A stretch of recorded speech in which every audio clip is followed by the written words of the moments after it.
नमस्कार मित्रों। कई दिनों के बाद व्यस्तता के कारण आज मैं आपके समक्ष उपस्थित हुआ हूँ। गुजरात चुनाव अभी जोर शोर से उसकी प्रक्रिया और रैली चल रही है। उसमें कई भ्रांतियां इस बार फैलाई गई है और हम आज फटाफट वो भ्रांतियां और उसका निरसन करने का प्रयास करेंगे।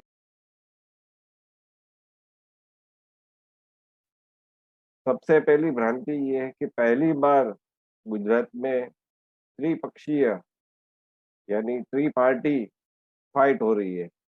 इसमें एक ये बात है कि गुजरात में हर हमेश कोई भी चुनाव आप उठा के देख लीजिए, ऐसा पहली बार नहीं है कि यह बीजेपी, कांग्रेस और आप तीनों के बीच में पहली बार थ्री पार्टी पार्टी फाइट है। सबसे पहले 1962 में कांग्रेस, स्वतंत्र पक्ष और प्रजा समाजवादी पक्ष, ये तीनों के बीच फाइट थी।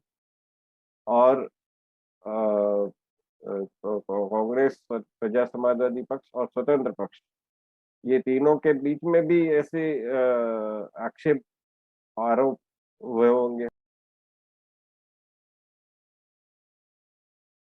1967 में कांग्रेस, प्रजा समाजवादी पक्ष और स्वतंत्र पक्ष के साथ भारतीय जनसंघ की भी एंट्री हुई और उसके एक विधायक भी चुन के आए, चिमन भाई शुक्ला। और आप देखें कि अभी तो आपके सिर्फ सूरत में 27 कॉरपोरेटर चुन के आए हैं, फिर भी ऐसा एक हुआ बनाया गया है कि जैसे पूरी की पूरी सरकार उनकी बन जाएगी। लेकिन उस समय 1967 में भारतीय जनसंघ के एक विधायक चुन के आए थे, चिमन भाई शुक्ला। फिर एक बात ये है कि 2017 पे बीजेपी 99 पर सिमट गई। सबसे खराब प्रदर्शन रहा और उसमें कोई दो राय नहीं है। लेकिन एक ये बात भी है कि इससे कोई फर्क नहीं पड़ता। मैं आपको बताऊं क्यों। इसलिए क्योंकि 1967 में, 1967 में कांग्रेस की सत्ता को गुजरात में सिर्फ 5 वर्ष हुए थे। तो उस समय कांग्रेस को कितनी सीट मिली थी? 93, ओनली 93। भाजपा का जो प्रदर्शन रहा और जिसको खराब प्रदर्शन बोला जाता है, उससे भी 6 सीट कम आई और मुख्य विपक्ष स्वतंत्र पक्ष को 67 बैठक मिली थी। और उस समय कांग्रेस को 45.96% वोट शेयर मिला। जबकि 2017 में आप देख लीजिए, भाजपा को 49 point something percent vote share मिला। और फिर भी सेक्युलर लोग जो एक हवा बनाते हैं, गलत चित्र प्रस्तुत करते हैं, वो गुजराती में जिससे कहता है कि रास लेने लगे थे कि 51% मत उसके विरुद्ध थे। तो उस समय कांग्रेस के विरुद्ध कितने मत थे, वो आप गिनती कर लीजिए। 54.04% मत हुए कि नहीं। और दूसरी बात यह है कि जब कांग्रेस को 1984 में सबसे ज्यादा लोकसभा में बैठकें मिली थी, उस समय 400 के ऊपर जो सीट मिली थी, उस समय भी उसका वोट शेयर 49.10% ही था। तो उसके विरुद्ध 50.90% वोट विरुद्ध थे। ऐसा तो नहीं कह सकते, ये लोकतंत्र का अपमान है। क्योंकि जिसके पास बहुमत होता है उसी को सरकार बनाने का अवसर मिलता है। और कई बार तो हमने ऐसा भी देखा है कि 96 में जब भी देवे गौड़ा जी प्रधानमंत्री बने थे तो वो छोटे दल के नेता थे। जब भी शंकर सिंह वाघेला गुजरात के मुख्यमंत्री बने थे तो वो छोटे दल के नेता थे।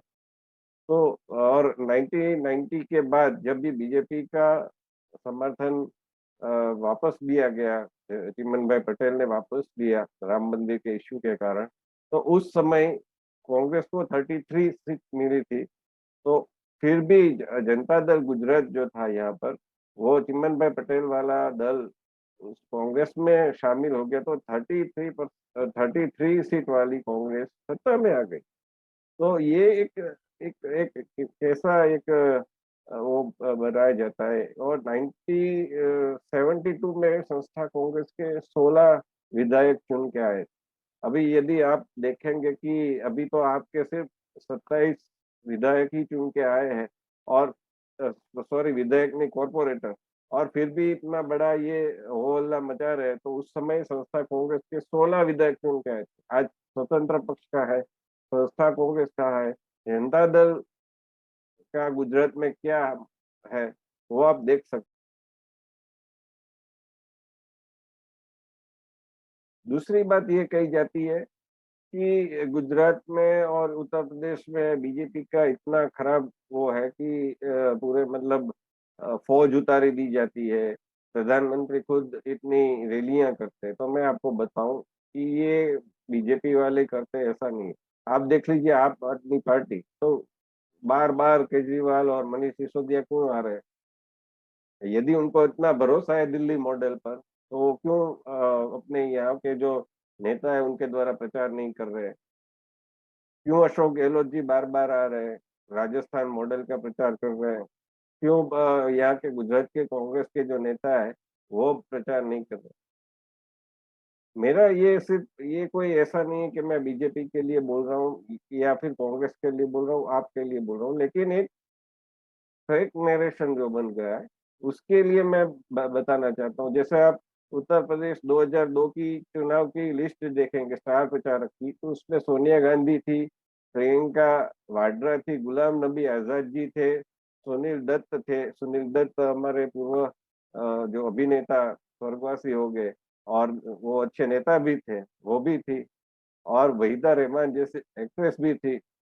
अभी की बात करें तो बिहार चुनाव 2020 में केंद्रीय नेता राहुल गांधी, प्रियंका वाड्रा, पूर्व प्रधानमंत्री डॉक्टर मनमोहन सिंह, राजस्थान के मुख्यमंत्री अशोक गहलोत, राजस्थान के दूसरे सबसे बड़े दिग्गज नेता सचिन पायलट, पंजाब के उस समय के मुख्यमंत्री कैप्टन अमरिंदर सिंह, और छत्तीसगढ़ के मुख्यमंत्री भूपेश बघेल भी थे स्टार प्रचारक। तो क्यों वो ये फौज उतारी गई?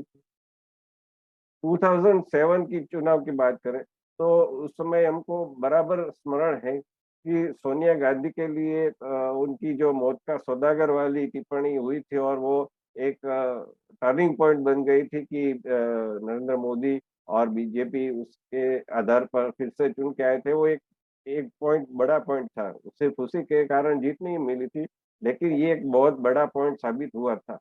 तो सोनिया गांधी उस समय आई होगी, चुनाव प्रचार किया होगा, तभी तो ये टिप्पणी हुई होगी, और तभी तो ये बात बनी होगी। तो क्यों आई थी?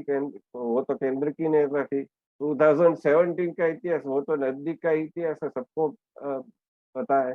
उस समय कांग्रेस के उपाध्यक्ष राहुल गांधी जी गुजरात के गांव गांव नहीं घूमे थे? क्यों नहीं, क्यों घूमे?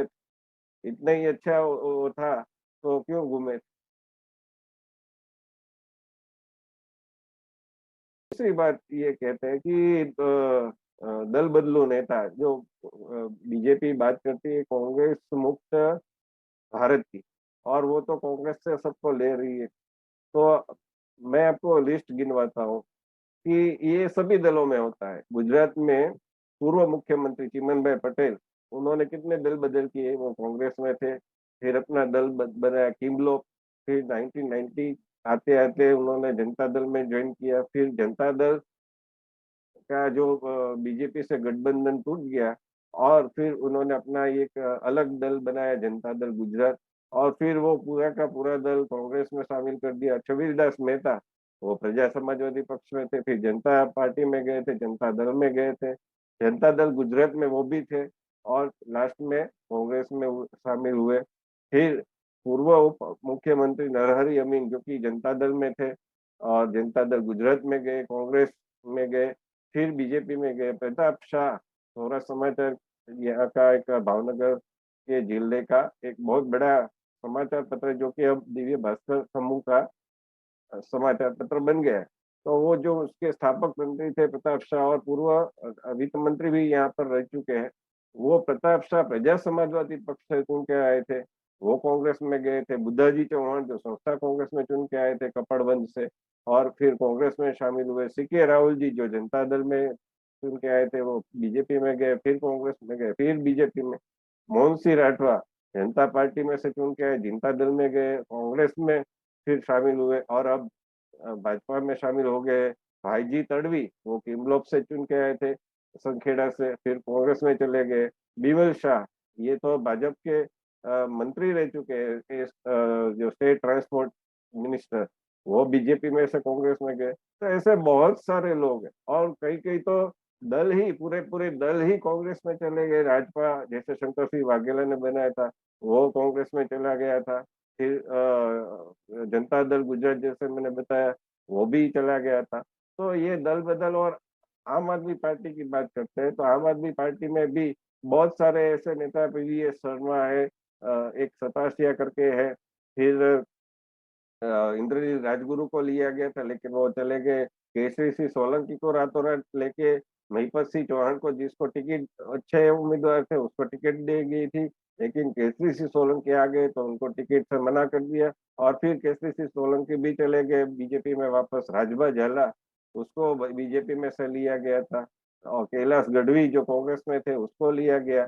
चेतन रावल जो कांग्रेस में थे, और बहुत उसके पिताजी प्रबोध रावल बहुत बड़े नेता थे यहाँ कांग्रेस के, उसके उनको लिया गया। तो ये तो सब मतलब चलता रहता है। दूसरी बात ये कि एक ये कहा जाता है कि यहाँ पर एक बीजेपी के जो चीफ मिनिस्टर है उसकी जो बार बार बदलना पड़ता है। तो ये गुजरात का इतिहास आप देखेंगे तो 1962 में पहला इलेक्शन हुआ, तो उस समय से लेकर 2001 तक बहुत ही कम ऐसे मुख्यमंत्री हुए जिन्होंने अपने पूरे 5 साल किए हुए। जीवराज मेहता, बलवंत राय मेहता, हितेंद्र देसाई, घनश्याम ओझा, चिमनभाई पटेल, बाबूभाई जसभाई पटेल, माधव सिंह सोलंकी, अमर सिंह चौधरी, माधव सिंह सोलंकी फिर से, फिर चिमनभाई पटेल, फिर छबिलदास मेहता, फिर केशुभाई पटेल, फिर सुरेश मेहता, फिर शंकर सिंह वाघेला, फिर दिलीप परीख, फिर केशुभाई पटेल फिर से, फिर नरेंद्र मोदी। तो नरेंद्र मोदी एक ऐसे नेता, एक मुख्यमंत्री रहे जिन्होंने 12 साल तक, 13 साल तक यहाँ पर शासन किया मुख्यमंत्री के रूप में, तो 2001 से 2014 तक। तो ऐसे तो नरेंद्र मोदी के जाने के बाद आनंदीबेन पटेल, नो डाउट उनको हटाया ही गया, लेकिन उन्होंने अपने आप से त्याग पत्र दिया था। फिर विजय भाई रूपाणी, तो उन्होंने 5 वर्ष कंप्लीट किए थे। और फिर भूपेंद्र पटेल आए। भूपेंद्र पटेल का देखना पड़ेगा कि चुनाव के बाद अभी तो भाजपा वाले कह रहे कि उनको रखा जाएगा मुख्यमंत्री, उनके चुनाव नेतृत्व में चुनाव लड़ा जा रहा है। दूसरी बात, एक अक्सर ये भ्रांति सबके मन मस्तिष्क में है कि जो 1985 का चुनाव था वो माधव सिंह सोलंकी और कांग्रेस की खाम थियरी को लेकर, उसमें 149, 149 सीट विक्रमजनक, क्योंकि रिकॉर्ड कोई दल नहीं तोड़ पाया, बीजेपी भी नहीं तोड़ पाई है। तो वो रिकॉर्ड खाम थियरी के कारण टूटा, बना। तो ये भी भ्रांति है। क्यों भ्रांति है मैं आपको बताऊं। उसका कारण ये है कि 31 अक्टूबर 1984, उस उस दिन हमारी जो प्रधानमंत्री थी इंदिरा गांधी, उनकी हत्या हो गई। वो जो खालिस्तान का इश्यू हुआ, सुवर्ण मंदिर में सेना को भेजा गया था, तो भिंडरान वाले को पकड़ने के लिए, तो उसके कारण उनके ही अंगरक्षकों ने उनकी हत्या कर दी। और इसके कारण जो सहानुभूति का एक इनकी लहर पैदा हुई, और उसके कारण के तुरंत 2 महीने बाद दिसंबर में लोकसभा का चुनाव हुआ। तो लोकसभा के चुनाव में कांग्रेस को रिकॉर्ड ब्रेक 400 के ऊपर सीट मिली। तो ये कारण था इंदिरा गांधी जी की हत्या। और उसके 2 महीने बाद फरवरी में यहाँ पर गुजरात में इलेक्शन हुआ। गुजरात और अन्य राज्यों के इलेक्शन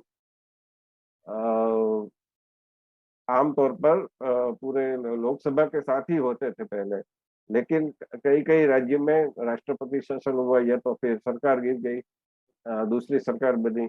ऐसे-ऐसे कारण से ये एक गड़बड़ा गया।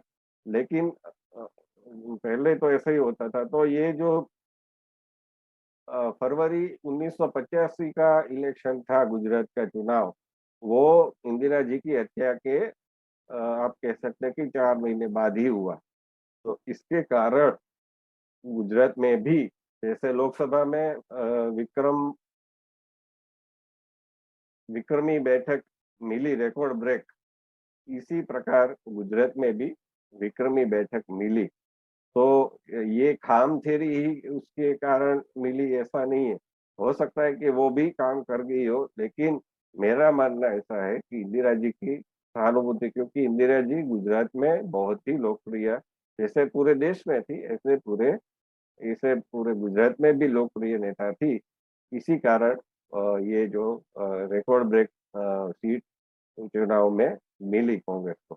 तो मित्रों, ये एक अ, मेरा प्रयास था कि गुजरात चुनाव 2022 2022 के विषय में जो एक भ्रांतियां फैलाई गई है, उस भ्रांतियों का निरसन करने का मेरा प्रयास था। आपको कैसा लगा?